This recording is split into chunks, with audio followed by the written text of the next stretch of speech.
So there's a follow-up question on the question of remote work, and I'm going to see if our senior vice president for human resources, Ms. Sarah Refaat, she's joining virtually.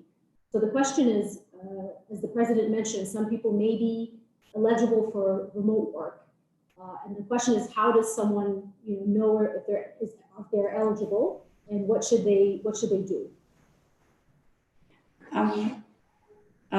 As mentioned during the beginning of the conference, our priority is the safety for our staff, and this is health safety of our staff is a priority, and that's why we are working on flexi measures in terms of working remotely and applying annual leave policies to support our staff in all areas and functions.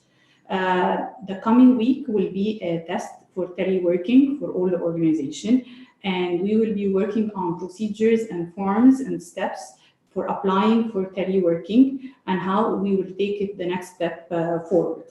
I just want to give some pieces of advice to our staff that I would like you to be positive about teleworking. I would like you to be positive that the university will be supporting you, and I would like you to be flexible as well. We are going through a change management, and we will pass this period together safely. The HR office will be also working remotely, available for your support and questions at any time. We launched an e-learning module for teleworking and remote working. I do advise you to go through this module. The online training has a lot of tips and will help you and support you.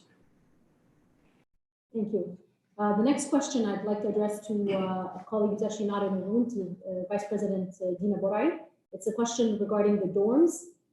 So it is a question from a dorm resident, and what is the plan for dorm residents broadly, and in particular in terms of in terms of how we're dealing with individual cases. The person who sent this question has a particular case. So what's the approach for residents in the student residents of the student dorms? Yes, thank you for the question.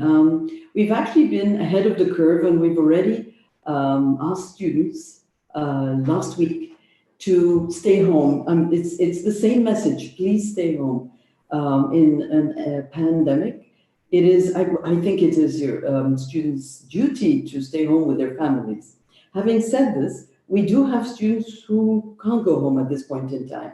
We have international students, and we have Egyptian students whose families are overseas.